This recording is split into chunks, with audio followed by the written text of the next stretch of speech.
Mas aqui a gente aproveita para ficar num lugar fresquinho, estarmos juntos, congregando e adorando a Deus. Primeira coisa, eu gostaria de agradecer ao convite da igreja. Eu sei que já faz um tempo que o Claudinei tenta trazer o Wallace aqui e ele acho que demorou um pouquinho para aceitar, né? Mas viemos juntos e em segundo eu queria nos apresentar, porque acho que muitos de vocês talvez já tenham visto o Wallace sempre cantando e participando. Acho que alguns rostos aqui eu já vi lá no Hope, então é bem comum que a gente se esbarre por aí. Mas eu acho que vocês não sabem quem nós somos. O Wallace canta, é estudante de medicina, está aí quase no último ano, pela graça de Deus. As nossas filhas que estão ali, bagunçando um pouquinho, mas com fé em Deus elas também vão ficar quietinhas. A Tina e a Nath, apesar dos nomes do penteado e do vestido parecido, elas não são gêmeas, tá, gente? A Tina é mais velha e acabou de fazer 7 anos, a Nath tem 5 anos e meio e elas são aí os nossos furacõezinhos. Mas somos muito felizes com a energia delas, a gente só precisa canalizar para o lugar certo. E eu sou a Michele, tenho algumas atribuições aí que colocam a mim. Sou professora de matemática, atualmente trabalho já há 3 anos na escola libanesa. Trabalhei aí um período de tempo ali na Adventista esse ano, mas agora estou só na libanesa. Estou finalizando a complementação em pedagogia, para poder trabalhar também como diretora, orientadora, seja o que for da escola, nessa parte onde a gente tem um pouquinho mais de contato com os pais.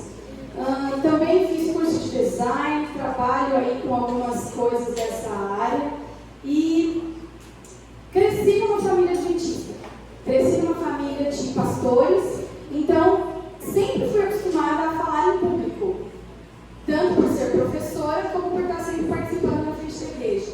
Esse ano aí o Claudinei estava querendo complicar a gente aqui, mas esse ano eu já estava como diretora de comunicação da Igreja Central e fui eleita de novo para o aí. Então acho um pouco provável que a gente consiga vir para cá. Mas os convites serão sempre muito bem recebidos, porque a igreja de vocês é linda e a gente se sente muito bem aqui. Então sempre que vocês convidarem, com certeza estaremos presentes aí para poder participar e adorar aqui com vocês. O nosso culto de hoje, a nossa conversa aqui, ela vai girar em torno de algumas experiências que nós fomos aprendendo esse ano. E antes de eu começar com vocês a história que vai dar início à nossa conversa, ao nosso bate-papo aqui, eu queria que a gente orasse juntos mais uma vez. Querido Pai que está nos céus, nós queremos mais uma vez em Tua presença te pedir agora por sabedoria, por entendimento, por discernimento, para que o Teu Santo Espírito possa abrir a nossa mente e nos ensinar exatamente aquilo que o Senhor quer nos ensinar. Nós pedimos por entendimento, porque muitas vezes a nossa mente não tem muito claro aquilo que o Senhor nos diz na Sua palavra, mas sabemos que com a Tua guia nós podemos aprender e entender exatamente aquilo que o Senhor tem para nos dizer nessa manhã. Nós agradecemos e pedimos que o Senhor permaneça aqui conosco. Em nome do amor de Jesus. Amém. Eu ouvi uma história esse ano que eu achei muito interessante. E é com ela que eu quero começar essa mensagem de hoje. Um senhor judeu, muito bem sucedido empresário, que morava em Nova York, no ano de 2001, em agosto de 2001, ele foi até Jerusalém para poder fechar alguns negócios que a empresa dele tinha. E ele tinha várias reuniões num dos dias que ele estava lá em Israel. E entre as 2 reuniões que ele tinha naquele determinado dia, ele decidiu que ele precisava comer alguma coisa. Ele estava com fome, ele não tinha muito tempo, mas ele foi até uma pizzaria que ficava próximo do lugar onde ele estava. E ele precisava se alimentar de maneira rápida. Então Então, quando ele entrou nessa pizzaria, que ficava na esquina das ruas Jafá e Melek Jorge, no centro de Jerusalém, ele entrou lá e ele logo percebeu. Era um dia quente, a pizzaria estava lotada, e ele percebeu então que ele ia demorar muito para conseguir se alimentar. Ele não tinha muito tempo, ele logo teria a segunda reunião que ele tinha naquele dia, e ele precisava comer. E aí ele viu a quantidade de pessoas que tinham na fila, e ele começou a ficar impaciente. E quando a gente está impaciente, o que geralmente a gente faz? A gente começa a andar de um lado para o outro. E ele começou ali perto do balcão e andava, ele começou a zigue-zaguear. E ele ficou angustiado, esperando que um milagre caísse do céu. Porque ele estava com fome, ele precisava comer, e ele não tinha muito tempo para esperar. Quando ele estava ali naquela situação, um senhor israelense percebeu a agonia dele, a pressa dele, e se aproximou para falar com ele e falou: olha, você quer tomar o meu lugar na fila, né, na minha frente? Não tem problema. E ele logo, de pronto, aceitou, muito obrigado, agradeceu, e foi lá, fez o pedido dele, comeu rapidinho e saiu. E quando ele saiu, menos de 1 minuto depois que ele saiu da pizzaria, ele já estava andando na rua, para longe da pizzaria, em direção ao prédio dele, teria a reunião dele. Ele ouviu um estrondo muito, muito forte. E assim como as outras pessoas na rua, ele se assustou e ele começou a ficar aterrorizado com o que estava acontecendo ali. E aí ele viu as pessoas correndo, algumas em direção ao local do estrondo, algumas saindo, como se estivessem fugindo de lá. E ele parou o jovem que estava andando e ele falou: o que aconteceu? E aí esse jovem falou para ele: um homem-bomba acaba de detonar uma bomba na pizzaria Esbarros. Tem uma imagem, essa daí. A pizzaria Esbarros, naquele dia, se eu não me engano, foi dia 9 de agosto, ela sofreu um atentado, bomba, de um jovem rapaz de 23 anos. E ele detonou aquela bomba e foi um desastre, assim, né? Tanto ele como o terrorista que detonou a bomba, ele morreu, obviamente, só que além dele, outras 18 pessoas também morreram. E entre essas 18 pessoas, tinham 6 crianças. Fora essas 18 pessoas, ainda tiveram cerca de 130 pessoas feridas. Entre elas, muitos ficaram em estado muito grave. E naquele momento em que aquele senhor que tinha saído da pizzaria percebeu toda aquela situação, é claro que a primeira coisa que ele pensou foi: o senhor que me deu o lugar dele na fila, ele com certeza ainda estava lá dentro. Então, o que será que aconteceu com ele? Será que ele está vivo? Será que ele morreu? E ele voltou. Nesse momento, o único senso que ele tinha era de descobrir o que tinha acontecido com o homem que tinha salvado a vida dele. E ele esqueceu a reunião, deixou tudo para lá e voltou para a pizzaria, então, para procurar aquele senhor e saber o que tinha de fato acontecido com ele. E ele chegou naquele momento no caos ali, que estava na rua. As cadeiras da pizzaria estavam espalhadas pela calçada, algumas pessoas estavam muito feridas, estavam espalhadas ali, outros em estado de choque, estavam correndo aleatoriamente, alguns tentando ajudar. Já começou imediatamente a ser montado ali suporte para as vítimas, então as ambulâncias começaram a chegar, policiais estavam ajudando e tinham muitas pessoas ensanguentadas no chão, mães carregando crianças.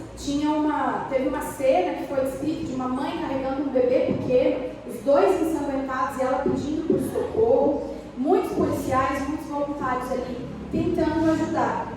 E quando aquele senhor olhou as ambulâncias em volta, ele começou a procurar o israelense que tinha salvado a vida dele. E ele foi de uma em uma e tal, e não encontrou. E aí ele começou a ouvir quais eram os hospitais em volta que estavam recebendo aqueles feridos. E ele estava determinado a encontrar aquele senhor, mesmo que fosse para descobrir que ele tinha morrido. Ele falou: eu vou atrás, eu vou descobrir o que aconteceu com ele. E ele foi de hospital em hospital, passou algumas horas ali procurando, até que ele encontrou. Em um dos hospitais, ele encontrou o homem que tinha salvado a vida dele. Ele encontrou o seu salvador. E quando ele chegou lá, ele descobriu que o homem sim estava muito ferido, mas que ele não estava mais correndo risco à vida. Então sedado enfim, sendo medicado. E o filho dele já estava com ele, acompanhando ele no hospital. E ele tinha um senso de gratidão muito grande pelo que aquele senhor tinha feito por ele. Então ele conversou com o filho desse senhor. Ele contou para o rapaz o que aquele homem tinha feito por ele. E ele falou: olha, eu estou vivo por causa do seu pai. Então qualquer coisa que vocês precisarem, vocês podem entrar em contato comigo.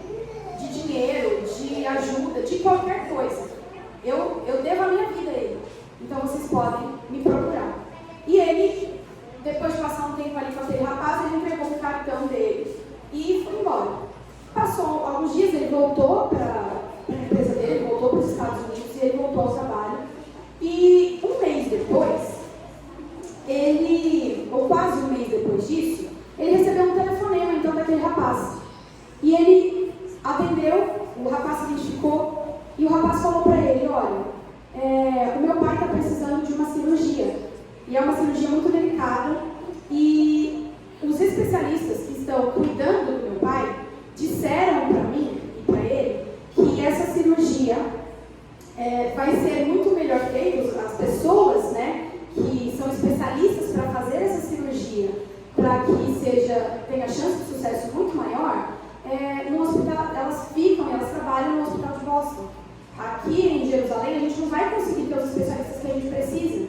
Então a gente queria saber se existe uma possibilidade do meu pai fazer essa cirurgia aí nos Estados Unidos. E o empresário, ele nem hesitou. Ele falou: não, é claro que tem. Eu vou organizar tudo isso daí, vocês podem se ajeitar e eu vou arrumar para que o seu pai tenha essa cirurgia no hospital de Boston. E ele fez isso. Ele correu atrás, ele tomou todas as providências para que aquela cirurgia fosse feita em Massachusetts, que é no estado próximo. E ele, além disso, ainda fez questão de ir pessoalmente. Ele morava em Nova York. Boston fica a 1 hora de avião de Nova York. E ele fez todos os arranjos que ele tinha para fazer no trabalho dele. E ele pegou o voo, foi até o aeroporto, encontrou esse senhor que agora era amigo dele, né? E buscou no aeroporto, levou até o hospital e acompanhou esse senhor durante a cirurgia. Enquanto o homem estava sendo operado, ele ficou ali na sala de espera para aguardar as notícias e, enfim, fazer todos os cuidados que eram necessários para aquele senhor que estava sendo operado. E ali, naquela sala de espera, foi onde ele viu pela televisão, aí você pode colocar a segunda imagem, um avião que atingia as Torres Gêmeas. E esse avião, no momento que ele viu a reportagem, atingia a Torre Norte do World Trade Center em Nova York, que era justamente o prédio onde ele trabalhava. E naquele momento, é claro que um pensamento passou pela cabeça dele: esse homem tem alguma coisa. E por causa dele a minha vida foi salva pela segunda vez. E essa história traz uma conclusão muito interessante, que algumas vezes Deus assina que é isso que ele está fazendo, como nessa história ficou muito claro. Só que algumas vezes Deus prefere que a gente preste um pouquinho mais de atenção para perceber o cuidado dele com a gente. Porque tem dias que a gente passa por situações e aí a gente pega uma situação, assim, um exemplo bem drástico. O caminhão estava ali, sei lá, desgovernado e passou a 1 milímetro de você. Você respira fundo e fala: meu Deus, você salvou a minha vida agora. Deus acabou de me proteger. Só que tem dias que o caminhão desgovernado passou 1 quilômetro da gente. E a gente, às vezes, nem ficou sabendo. Só que nesse dia em que o caminhão passou a 1 milímetro da gente, Deus agiu tão poderosamente para cuidar e proteger, da mesma forma que Ele agiu poderosamente para cuidar e proteger quando o caminhão passou a 1 quilômetro da gente. E muitas vezes a gente não se dá conta, porque existem dias em que a gente chega em casa. Eu não consigo falar sem água, gente. Eu bebo água a manhã inteira do mar. Obrigada. dias em que a gente chega em casa e nada de ruim parece ter acontecido no nosso dia. Só que tem dias em que a gente chega em casa, parece que tudo deu errado. E nesses dias em que tudo deu errado, são os dias que muitas vezes a gente pode falar assim: nossa, hoje Deus realmente me lembrou que Ele sempre esteve aqui. Porque tinha tanta coisa que podia ter sido pior.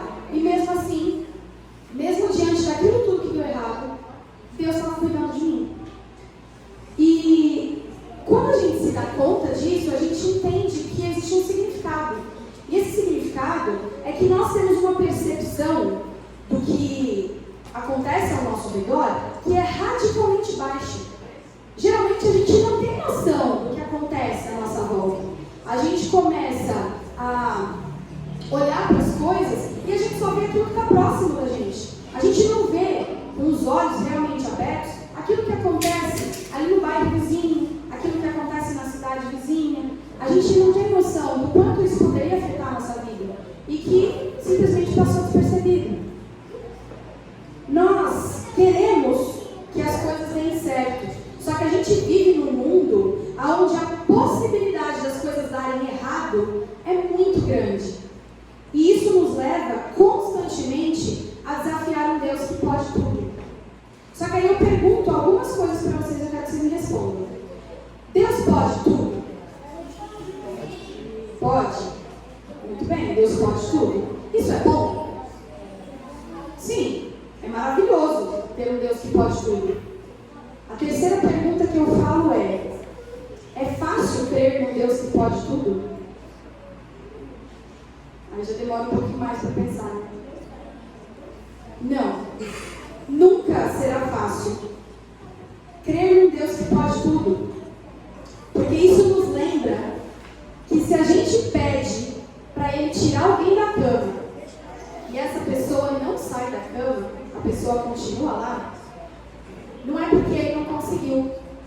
Porque seria fácil, né? Ah, não, meu Deus não pode fazer isso aí, então realmente não deu certo. Mas o nosso Deus pode tudo. E a gente crê nisso. Só que se a gente pediu para alguém sair da cama, de um leito de hospital, ou ser curado de uma doença, e isso não aconteceu, não é porque Deus não conseguiu. É porque Ele não quis. E isso é muito difícil. E para continuar nessa conversa e vocês entenderem bem aonde a gente vai chegar depois, a gente vai abrir a Bíblia agora. Em Êxodo 5, e eu vou ler com vocês de 1 a 9. Então, lá em Êxodo, é um livro bem fácil de encontrar.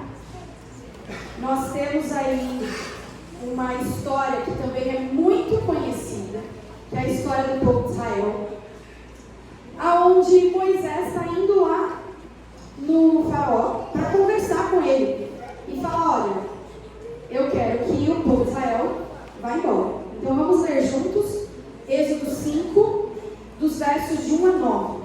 Na minha Bíblia diz assim: depois disso, Moisés e Arão foram ver o faraó e declararam: assim diz o Senhor, Deus de Israel, deixe meu povo sair para celebrar uma festa em minha honra no deserto.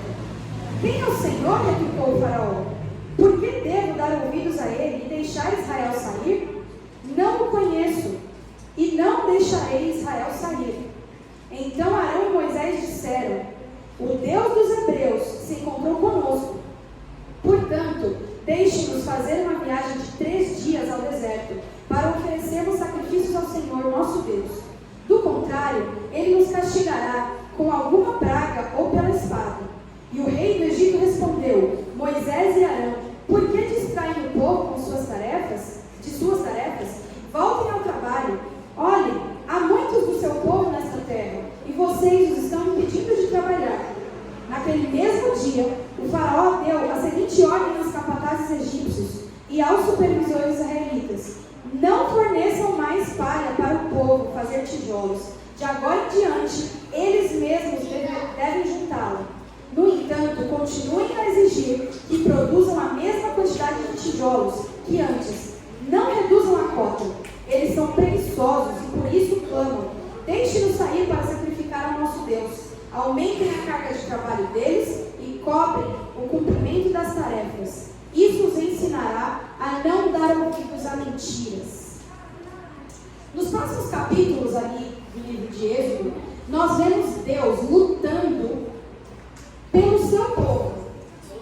E enquanto Deus luta pelo povo, o povo continua sofrendo, ainda mais, nas mãos de um faraó que achava que ele mesmo era o Deus.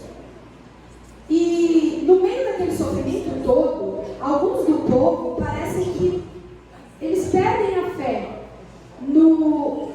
em Moisés e no que Deus havia dito sobre eles. Porque eles reclamavam, eles choravam, e eles diziam para Moisés que eles preferiam ficar do jeito que estava. Estava bom daquele jeito. Antes estava até melhor, porque antes de Moisés chegar, eles estavam lá trabalhando e tudo mais. Só que o faraó estava dando para eles o que eles precisavam. E agora que Moisés estava lá, o faraó ainda tinha colocado mais carga sobre os ombros deles. Então eles estavam sofrendo muito. Só que, quando a gente para um pouquinho nessa história, a gente percebe que a gente também faz isso. Diante das dificuldades, quando a gente passa por esses momentos em que o caminhão passa 1 milímetro da gente reclama, a gente chora, a gente esperneia e a gente briga com Deus e a gente quer saber por que Deus, que pode tudo, não está fazendo nada para ajudar a gente. Por que Ele não está fazendo aquilo que a gente está pedindo? E a gente reclama, e a gente reclama, igualzinho o povo de Israel. A gente reclama.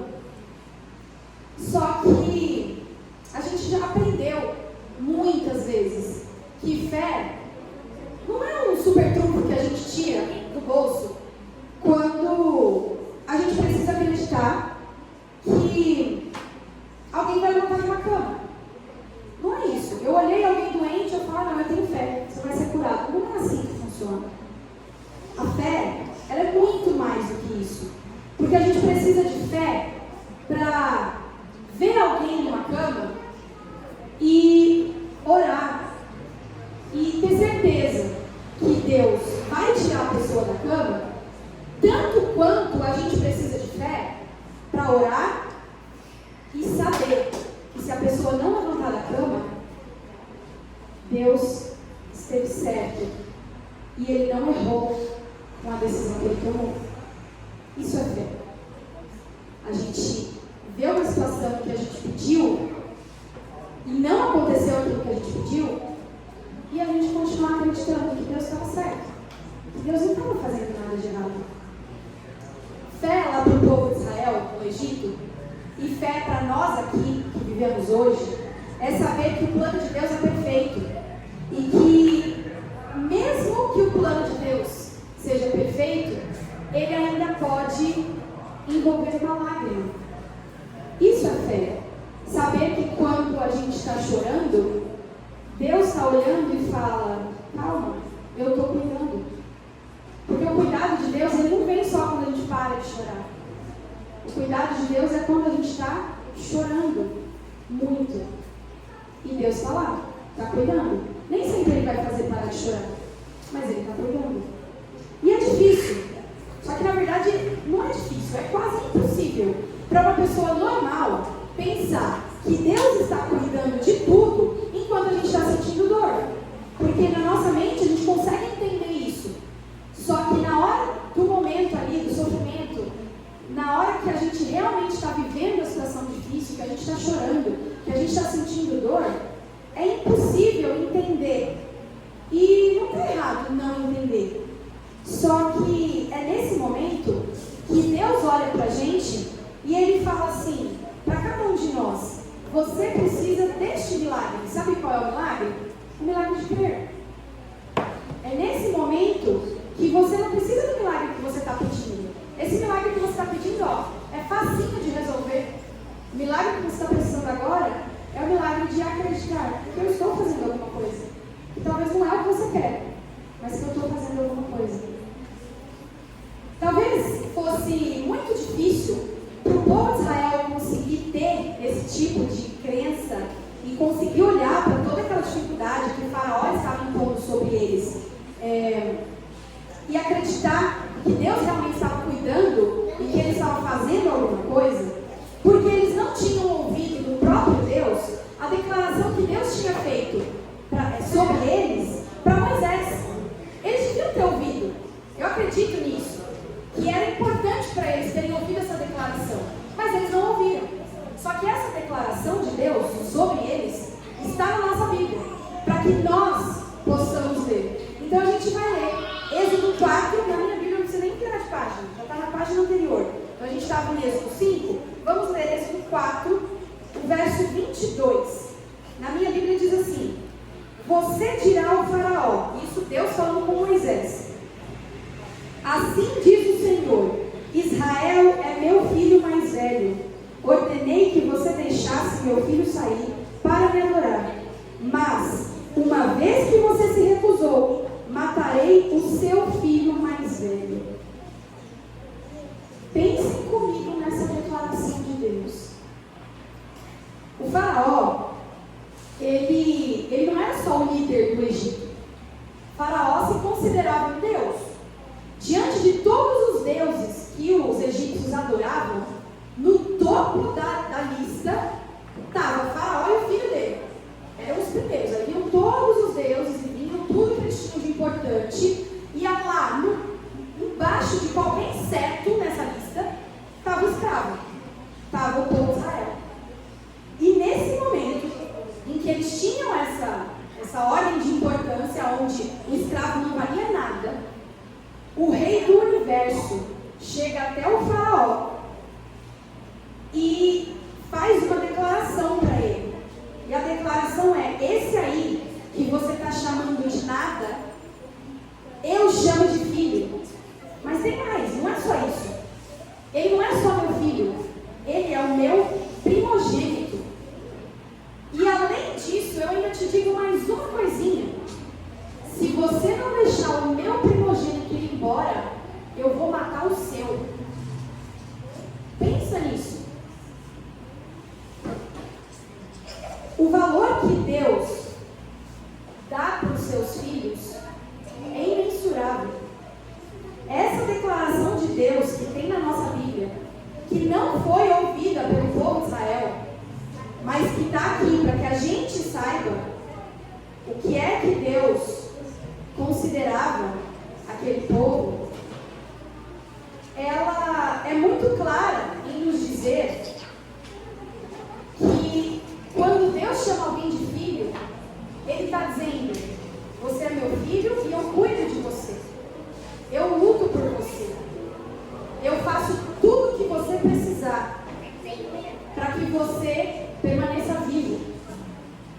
E é por isso que eu vou repetir: o valor que Deus colocou para os seus filhos é imensurável. Quando Deus olha para você, cada um de nós aqui, e Ele diz para a gente que nós podemos começar uma oração chamando Ele de Pai, é porque Ele está falando muito sério a nosso respeito. Não foi só para o povo de Israel que Ele falou: esse aqui é meu filho, é meu primogênito, e eu faço tudo o que eu tiver que fazer para poder libertar ele das garras de alguém que está oprimindo ele. Não foi só para o povo de Israel que Ele disse isso.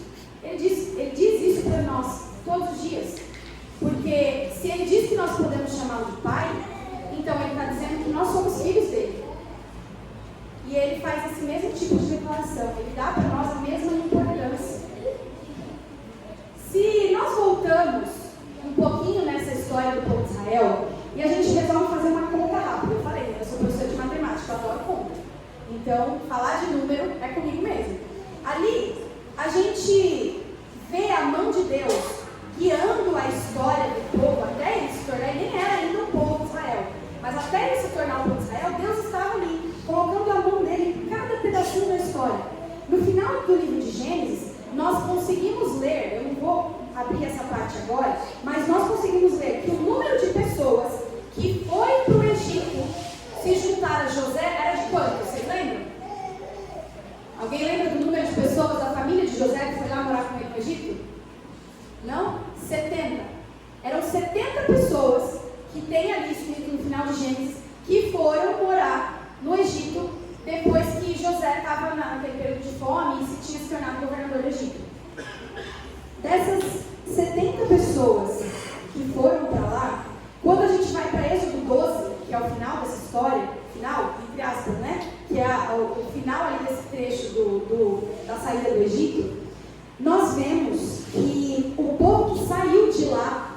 depois de tudo que aconteceu, eles eram contados em 600 mil homens, mais mulheres e crianças.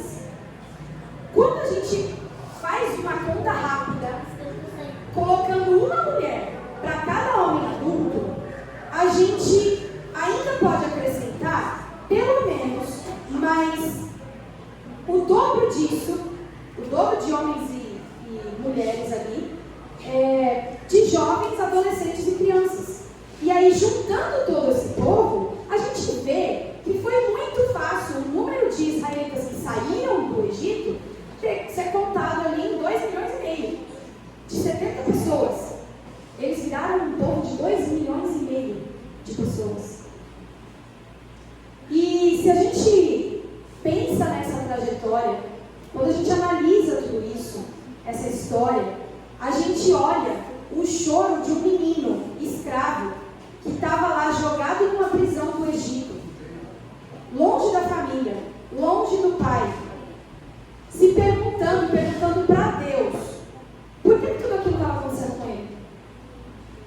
Vocês já imaginaram José lá, sozinho, tendo passado por tudo que ele passou, e ele, desconsolado, falando com Deus, Deus, por quê? Por que isso está acontecendo comigo? Por que eu tenho que ficar longe do meu pai, do meu irmão, da minha família? Por quê? E enquanto ele estava lá chorando e conversando com Deus, Deus respondia para ele. Sabe o que Deus respondia para ele? Eu estou cuidando de tudo. Ainda vai doer. Vai doer bastante. Mas agora é melhor você estar como escravo no Egito do que morrendo de fome lá fora. Porque sabe por quê, José? É isso que vai acontecer. É exatamente isso que vai acontecer. E tem mais. Depois da dor, depois da dificuldade, depois da aflição, quando você estiver aí, caído no chão, do jeito que você está e vai piorar, eu vou entrar no meio dessa guerra. E eu vou lembrar você que eu não desisto de você. Eu estou aqui, eu estou cuidando. Eu estou do seu lado para te ajudar. E sabe qual que é a incrível lição disso tudo? O que é mais impressionante nessa história toda é algo que a gente encontra lá em Gênesis. Agora vamos voltar um pouquinho. Lá na história de Gênesis, Gênesis 15, tá? 15, 13 e 16 são os versos. Aliás, 13 e 16, eu vou ler todos. Esses versos em Gênesis, eles voltam um pouquinho no tempo, aonde eles falam sobre uma conversa de Deus com Abraão, antes mesmo de tudo aquilo que estava acontecendo. Então, Gênesis 15, eu vou ler o versículo 13 e depois o versículo 16. Então o Senhor disse a Abraão: esteja certo de que os seus descendentes serão forasteiros na terra alheia, aonde sofrerão opressão como escravos por 400 anos. Esse era o verso 13, agora o verso 16.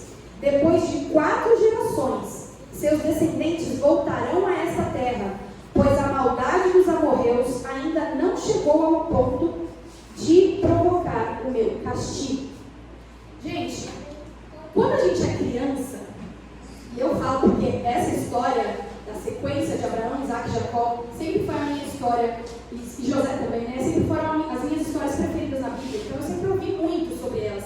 Eu cresci ouvindo sobre essas histórias, e a gente não tem noção, quando a gente é criança, de toda a trajetória da história. Abraão, a terra foi prometida para Abraão em Canaã, era a terra onde ele chegou e ficou. E ali ficou Isaac, ali ficou Jacó, e depois eles foram para o Egito por causa da fome. Essa conversa de Deus com Abraão aconteceu quase 500 anos antes daquela situação lá que a gente estava de Moisés, aonde Moisés estava falando com o faraó para libertar o povo. Quase 500 anos antes. Nessa conversa não existia Isaac, não existia Jacó, não existia José, não existia povo de Israel, não existia nada. Só existia Abraão lá, sem filhos, ouvindo de Deus que os descendentes dele, que eram um povo enorme, seriam afligidos como escravos por 400 anos. Era muito tempo. Mas sabe o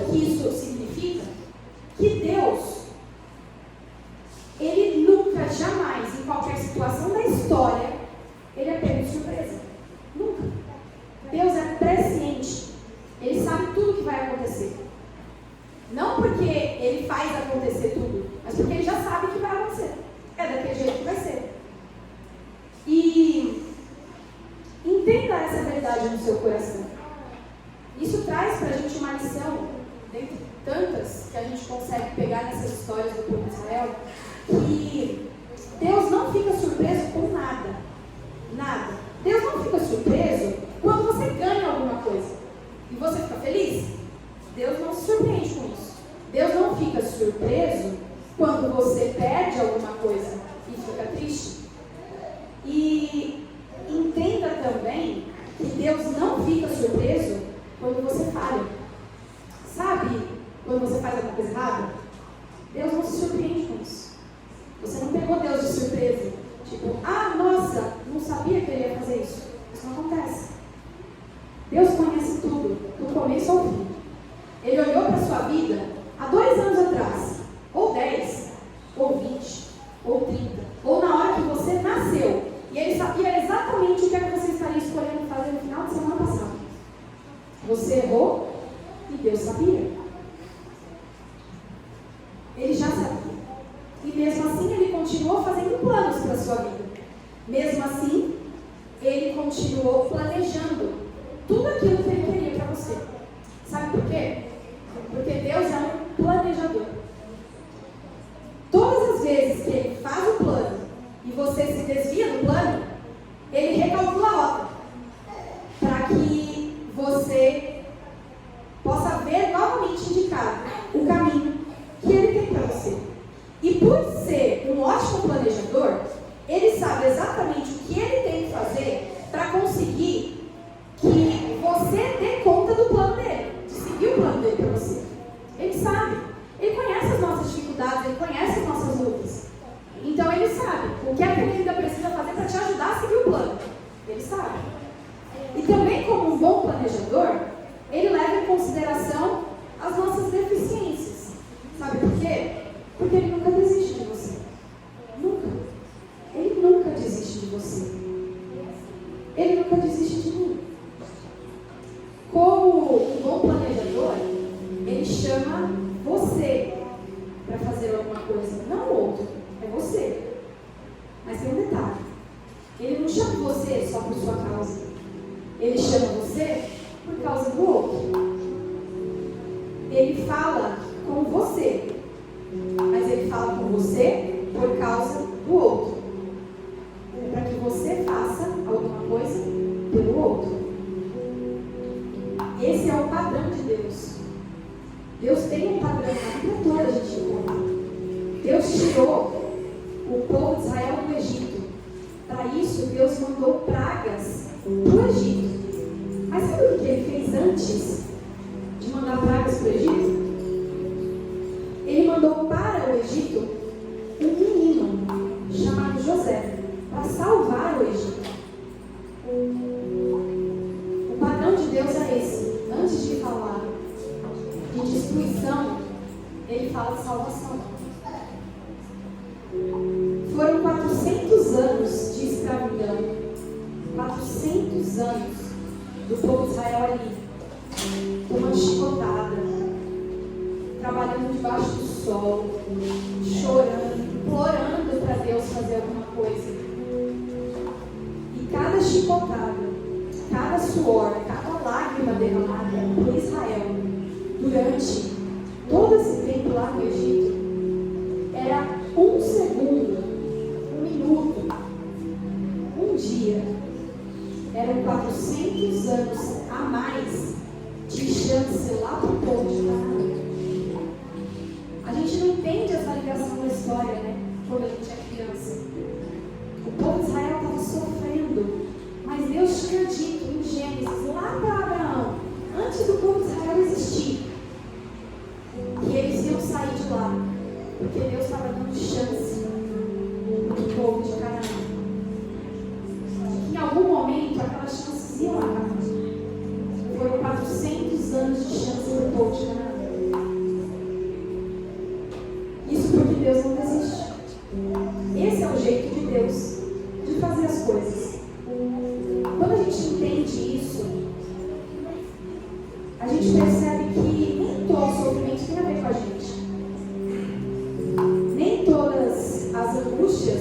você passa tem a ver com você. Às vezes, você não escolhe sofrer. A gente sabe que tem lágrimas que a gente derrama que não são nossa culpa. E às vezes a gente não entende. Mas é assim. Hoje, é você que chora. É você que sofre. Mas é o seu filho. É o seu amigo. É o seu irmão. É o seu vizinho que está sendo salvo por causa da lágrima que você está derramando. Você ora e pede para Deus resolver logo todos os seus problemas. Mas quase nunca Ele diz para você quantas e quais são as pessoas que estarão na eternidade por causa da lágrima que você está derramando agora. E, além disso, a gente ainda precisa ter noção de uma coisa muito importante. Não existe nenhuma decisão boa sequer que você tenha tomado na sua vida inteira que não tenha afetado ou influenciado outra pessoa, mesmo que você não saiba disso. Tudo aquilo que você faz afeta alguém. Todas as vezes que você faz uma escolha boa, afeta alguém. Todas as vezes que você sofre de alguma forma, afeta alguém. Deus tem um plano de salvação para a humanidade toda.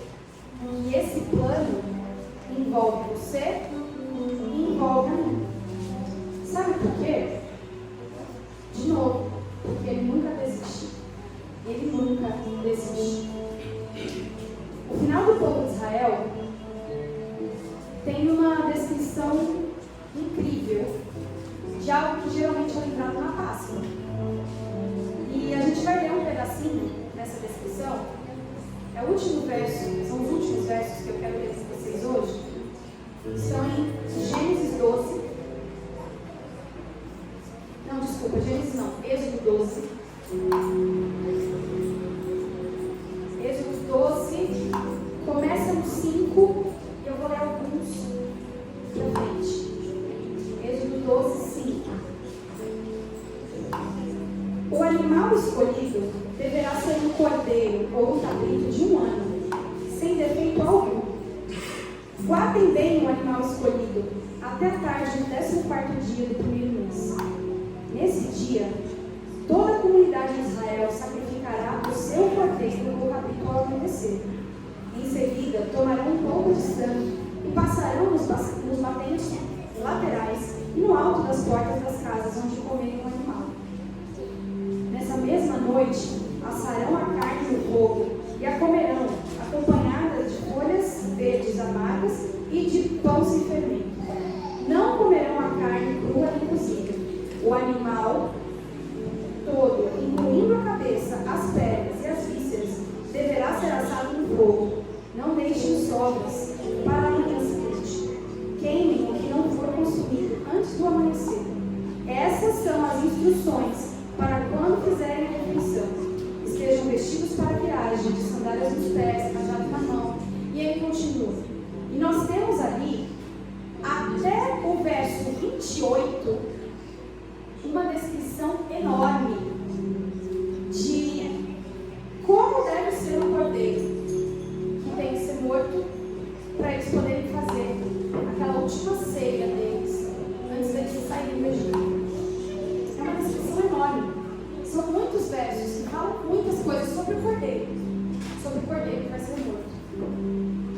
Mas, em toda essa descrição, sabe quantos versos são descritos para dizer como deve ser o primogênito que vai ser salvo? Nenhum.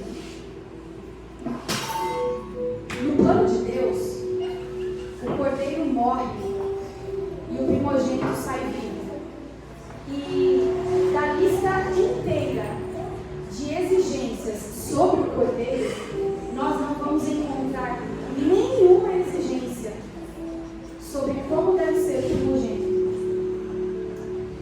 Lá não fala, por exemplo, que o primogênito nunca pode ter brigado com os irmãos. Ah, não. Se você brigou, então o cordeiro não vai te salvar. Não fala isso.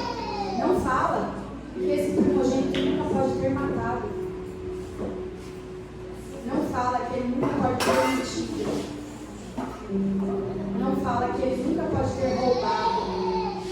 Não fala que ele nunca pode ter traído. Não fala nada. Não existe nenhuma descrição, nenhuma exigência sobre aquele que é salvo pelo Cordeiro. O Cordeiro morre e o primogênito sai vivo. É isso que está escrito aqui. Mas surge então a última pergunta, que é difícil, é cruel, mas é muito, muito necessário. Se Deus, que é um Deus tão radicalmente contra qualquer tipo de pecado, se Ele fala tanto sobre ser contra qualquer quebra de mandamento, por que é que Ele não fala nada sobre as pessoas que praticaram essas coisas e continuaram vivas? Por quê? A resposta é muito mais simples do que a gente imagina. Ele sabe qual é o efeito de você olhar para a cruz e ver o sangue derramado que salvou o primogênito. Ele sabe qual é o efeito que esse sangue traz para o meu coração e para o seu coração. Porque eu ouvi uma frase uma vez e era muito profunda. É impossível, completamente impossível, nós sabermos que somos tão radicalmente amados e nós não nos rendermos a esse amor. Todo aquele que já se sentiu amado de verdade, ele passou a amar incondicionalmente aquele que o amou primeiro. É isso que acontece. E nessa história, Deus aparece. Deus aparece para Abraão, Deus aparece para José, Deus aparece para o povo de Israel, Deus aparece para mim e para você. E Ele fala claramente que eu e você somos amados por Ele. Que esse é um amor tão grande, que Ele não desiste da gente, nem por um segundo, nesse processo da vida. Aquela história, lá no começo, do empresário que foi salvo 2 vezes, ele percebeu, ficou nítido, a assinatura de Deus na vida daquele israelense que foi usado para salvar a vida dele 2 vezes. E por causa de histórias como essa, eu e você podemos começar a enxergar também a assinatura de Deus nas pequenas coisas. Nós podemos perceber que um Deus que cuida de cada aspecto da nossa existência, dos nossos sonhos, das nossas lutas, é um Deus que não desiste de nós, nunca. Ele é um Deus que no meio da guerra, Ele vai aparecer. E quando a gente estiver ali caído no chão, no meio da dor, do sofrimento, das angústias, de cada lágrima, sem força para levantar, Ele vai olhar para a gente com muito amor e Ele vai dizer: eu não desisto de você, meu filho. Se apoie em meus ombros, não solte, nós vamos lutar.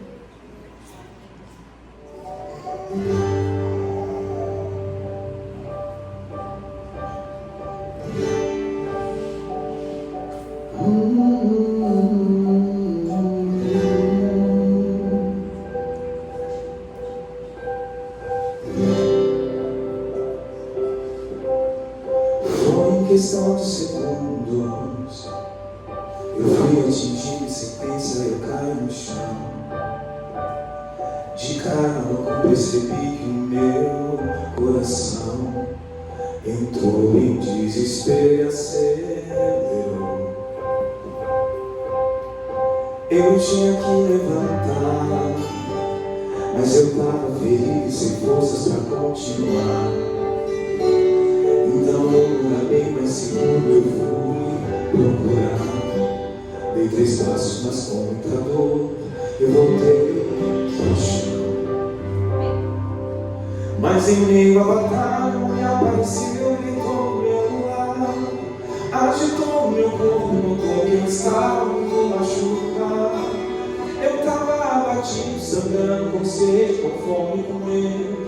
E ele segurou minha mão, ficou bem do meu lado o tempo inteiro. E a cada segundo que eu dava, ele vinha e falava, não é pra dormir. Me deu um pouco de água, um pedaço de pão pra poder prosseguir. Me disse com tanta firmeza, ninguém vai morrer, ninguém vai desistir. E ele olhou nos meus olhos com tanto amor, me disse assim: é que eu não desisto de você, meu filho. E se for preciso, eu entro no meio da guerra só pra te lembrar que eu nunca desisto de você, meu filho. E se for preciso, eu entro no meio da guerra só pra te ajudar. Se apoia meus ombros, não solta, nós vamos lutar.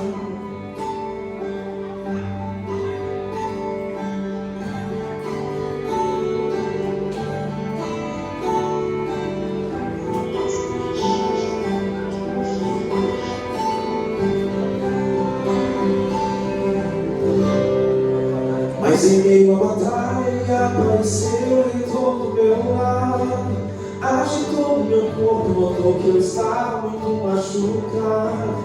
Eu estava abatido, sangrando, com sede, com fome, com medo.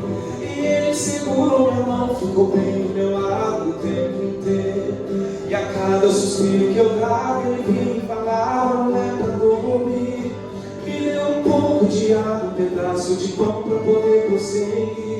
Me disse com tanta firmeza, ninguém vai morrer, ninguém vai resistir. E ele olhou nos meus olhos com tanto amor, me disse assim: é que eu não desisto de você, meu filho.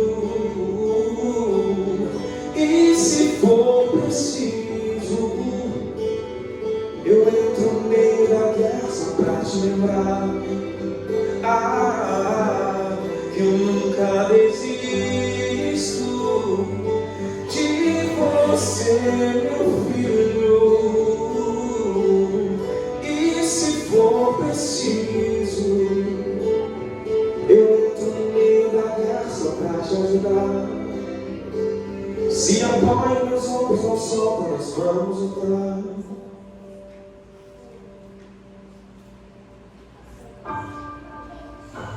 Se apoia meus ombros, não solta, nós vamos lutar. Nós vamos lutar, nós vamos lutar. Se apoia meus ombros, não solta, nós vamos lutar. Amém. Vamos nos levantar para orar?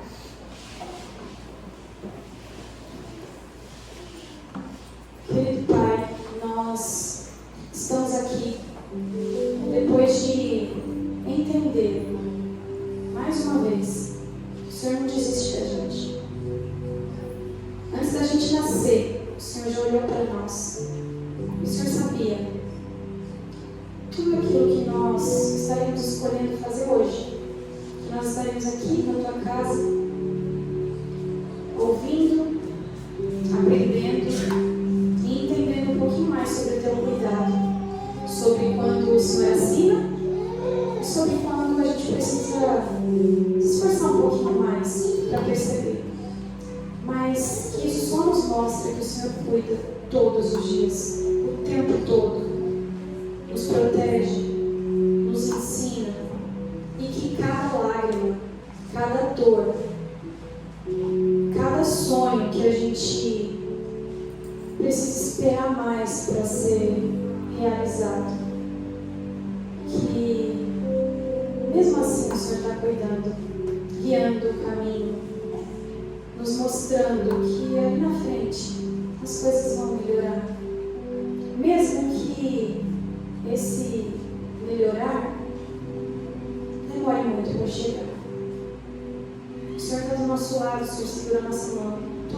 dias. O Senhor conhece as nossas angústias, as nossas lágrimas, a nossa dor. O Senhor entende quando a gente questiona, quando a gente pede, quando a gente insiste. Mesmo assim, o Senhor não desiste da gente. O Senhor olha, dá um sorriso e fala: meu filho, calma, eu estou cuidando de você. E nós agradecemos por cada momento, mesmo por aqueles momentos em que a gente não percebe disso. Por favor, nos ajude a ter sempre esse entendimento e a ter sempre discernimento de todas as coisas que o Senhor faz por nós. Esteja conosco hoje, no restante desta tarde, de sábado, em todas as nossas tarefas, em todos os momentos que nós estivermos com amigos, que nós estivermos sozinhos, e no decorrer da nossa semana, que para nós é desconhecida, mas que o Senhor já conhece. O Senhor já conhece a próxima semana, o próximo mês, o próximo ano das nossas vidas. E está cuidando.